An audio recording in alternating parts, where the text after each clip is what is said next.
Hello everybody. Well, today it's been very miserable. Not in the classroom fortunately, but outside with all that rain. But we're now going to find out what happened when all of those pheasants came out of the pram. Let's see what happened. Chapter 20. Goodbye, Mr. Hazel.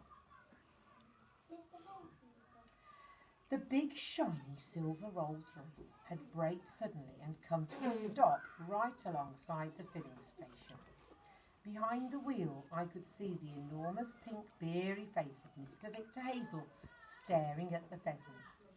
I could see the mouth hanging open, the eyes bulging out of his head like toadstools, and the skin of his face turning from pink to bright scarlet. And there he is, Mr. Victor Hazel. Not very nice.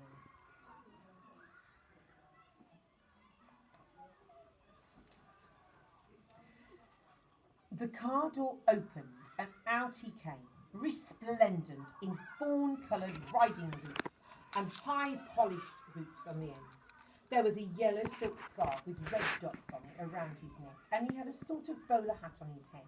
The great shooting party was about to begin, and he was on his way to greet the guests. But just look how angry he was.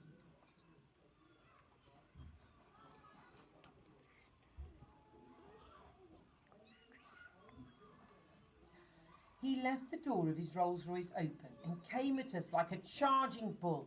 My father, Doc Spencer, and I stood up close together in a little group waiting for him. He started shouting at us the moment he got out of the car, and he went on shouting for a long time after that. I'm sure you'd like to know what he said, but I can't possibly repeat it. The language he used was so foul and filthy it scorched my ear holes. Words came out of his mouth that I'd never heard before, and I hope I never hear again.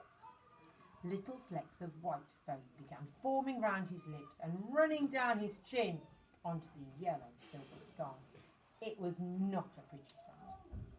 I glanced at my father. He was standing very still and very calm, waiting for the shouting to finish. The colour was back in his cheeks now, and I could see the tiny twinkling wrinkles of a smile around the corners of his eyes. Doc Spencer stood beside my father, and he also was very calm. He was looking at Mr. Hazel rather as one would look at a slug on a leaf of lettuce in a salad. I myself did not feel quite so calm.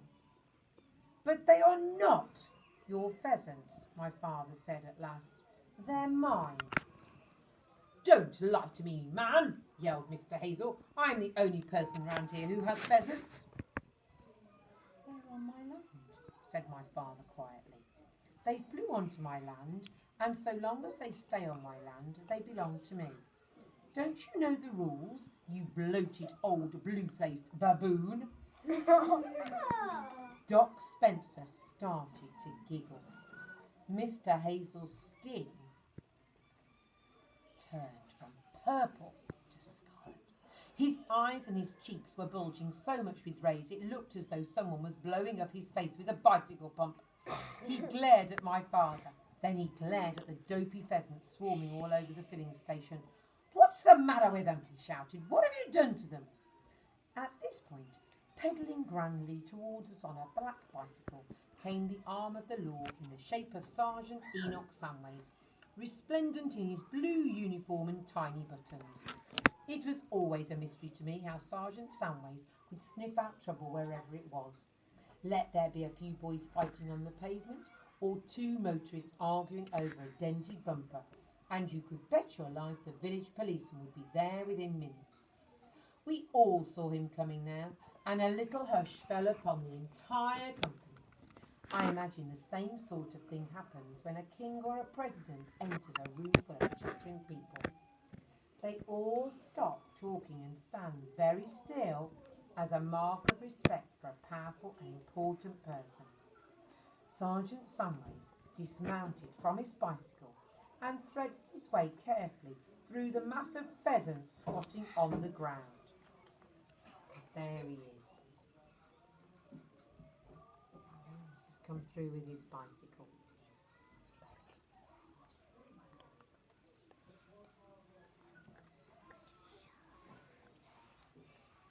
It was calm and neutral, his face of the law just as it should be.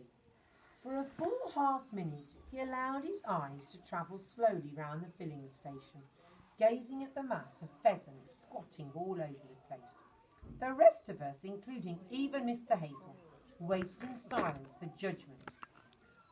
"Well, well, well," said Sergeant Samways at last, puffing out his chest and addressing nobody in particular. "What, may I ask, is happening round here?" Sergeant Samways had a funny habit of sometimes putting the letter in front of his words that should have a in there at all. And as though to balance things out, he would take away from all the words that should have begun with that letter.